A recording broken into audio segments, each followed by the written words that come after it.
up, Mountaineer fans, and welcome into a whiteout version of Mountaineer Mafia this week. This Saturday, 3:30 at home against ODU. Again, whiteout this Saturday. Everyone's new favorite tradition that we will start this year. In all seriousness, I hope some people have fun with it and wear as much white as they can, because I think this will just help pump up the kids on the field. I think they're really going to get into it. You know, we've never done it before, but these uniforms look pretty good in all white, in my opinion. And I hope that everyone gets into it and has fun with it, and buys some new merchandise that happens to be App State white, since we're going to consider that a color. It is the first ever whiteout, so hopefully it goes over pretty well, and then we can go back to wearing black every week thereafter. So this week, Old Dominion comes to town, and last week, after a delayed game because of the weather, they ended up beating Hampton University 54-21. And that seems like a big score differential, and it is, but seemed to be pretty close for much of the first half before they really started pulling away. And some of that's going to be first game jitters, first game chemistry, and some of that's just going to be, maybe they aren't quite as good as they thought they'd be coming into this season. I know that they thought of a rebuilding year last year, and so they were expecting bigger things this time around. We'll see if that comes true. I would compare Hampton roughly to be on the level of Howard that we played last year, who we beat 49-0, as well as beating these guys 49-0 last year. Now, that was a sloppy, rainy game up there in Virginia. They really got close to scoring quite a few points a few different times, and then they would fumble near the end zone. I think they missed even at least one field goal, had it blocked up, I believe. It was just a sloppy game, but defensively we bent but didn't break, and overall we just destroyed them throughout much of the game. I mean, they just never really got any rhythm. Even when they got close a couple times, it never seemed to be all that threatening. They never really scared us offensively. So we'll have to see if we can keep that shutdown factor and shutout streak going. I don't know if that's going to happen 2 years in a row, but it would be pretty good for us. So we'll see if we can keep that going. This time around, though, they're going to have a new quarterback. His name is David Washington. He is definitely more of a dual threat quarterback than Schuler Bentley. Schuler Bentley is much more of a pocket passer, and I do believe we'll still see him in this game. I think we might beat this guy up enough that he takes a couple breathers and Schuler Bentley gets at least a couple reps. So we will probably see both QBs in this game. This guy here, he did transition from wide receiver, and if you look at him and how he runs and how he throws, he does a little bit of a reminder of Armonte, not nearly the quarterback athlete in my opinion, but just his mannerisms and his technique a little bit reminiscent of what we saw, where he doesn't fit the typical mold for a QB when he runs the ball. He's a little bit more physical and doesn't mind some of the hits that come his way. So last week he threw for 187 yards and 4 touchdowns versus Hampton. So he's definitely a threat with the arm, but it doesn't seem like they went big plays. So he's probably going to be looking for a lot of short yardage throws to accumulate offense that way. Another guy we're going to have to watch out for right here, Lowry.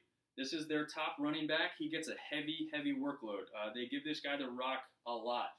He's a pretty decent-sized back for his height. He's not very tall, but he's definitely very powerful.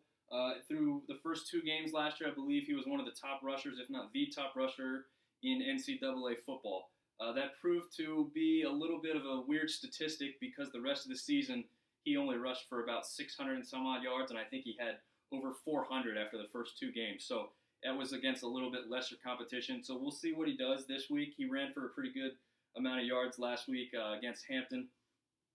But I think we can hold him to a little bit less than what he had then.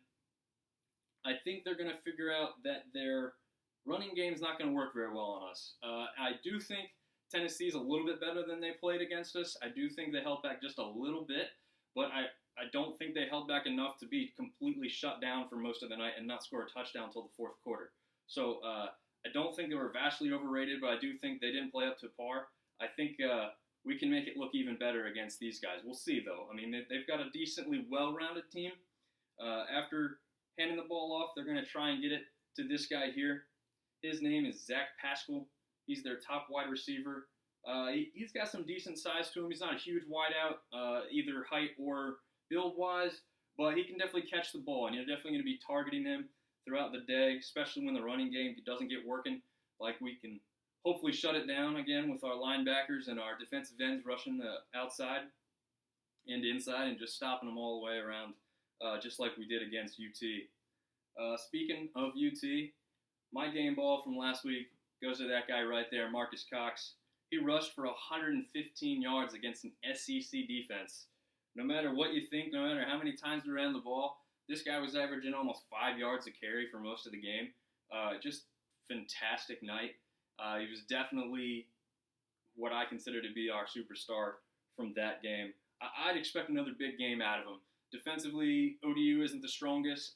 They're not the worst out there either, but I expect us to be a little bit more well-rounded than we were in the Tennessee game, run a little bit less and throw a little bit more and kind of mix it up. Let him get into more of a rhythm.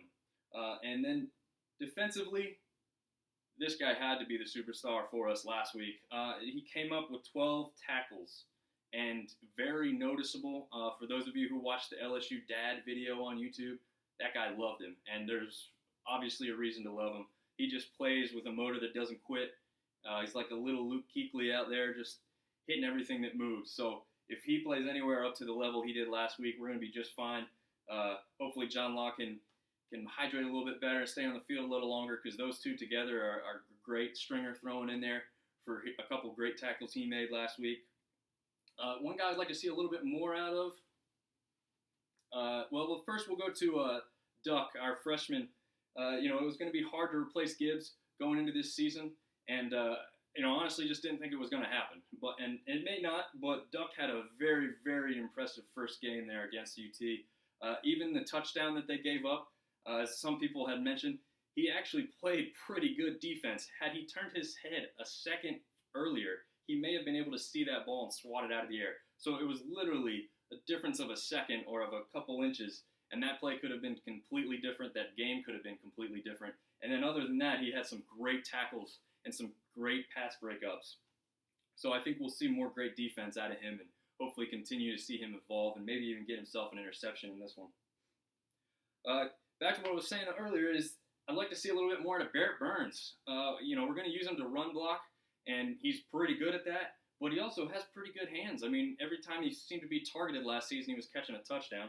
I expect to see a little bit more of that, get back to that a little bit this week, especially since this defense won't be as strong as UT's, and so hopefully we can become a little bit more well-rounded and threaten more spots on the field than just up the gut with the run game there.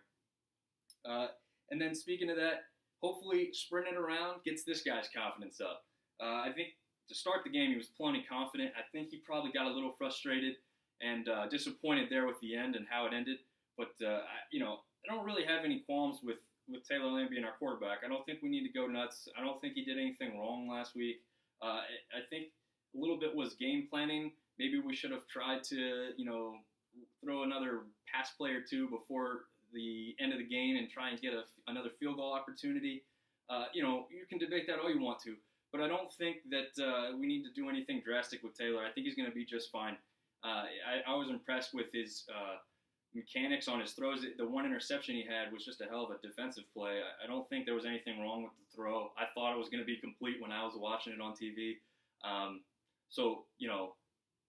I don't have any problem with Taylor. I think we just need to help him get even more confident and more chemistry built up with these wide receivers. The jet sweeps were awesome, but let's get him throwing the ball a little bit more, maybe even rushing it just a little bit more than he did last week. A couple of those were designed, but then a couple looked like a misplay opportunity that he scrambled for a couple yards and helped us out. So let's get him throwing the ball more and get him going as we get closer to conference play and especially Miami next week. And then speaking of the kicking game from before, Rubino, our freshman kicker, had a little bit of a rough week. That's a tough place to start out at, and it's a tough environment to kick in. So, you got to feel for the kid a little bit. we've heard all about how great his leg is on the 42-yarder that he missed. He had plenty of leg in it. He just pushed it a little wide right. Same thing with the extra point there. I don't think that's going to continue. I think he's going to continue to get better as we go along. I think he just needs to get a couple kicks under his belt. And you know what the best thing will be? For us to help him with that at home this week. Get over any fear or anything that's in his head, to get over this, last game and just put it in his mind. I say if we got a 50-yarder, we might as well take a shot.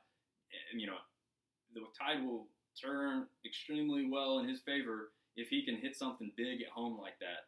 I don't know if he has quite the leg to hit a 50 in game situation, but I think he's hit over that in practice and stuff. So, if the situation arises, I wouldn't mind taking a shot at it and get the crowd go crazy, get the teammates to rally around him, and just build on that from here on out for the rest of the season and get his confidence up, because I think this guy's going to be a great kicker for us, but just had a little bit of a rough start. So overall, I think we're ready again. We're ready to try this whiteout thing, and we'll see y'all this Saturday at the Rock.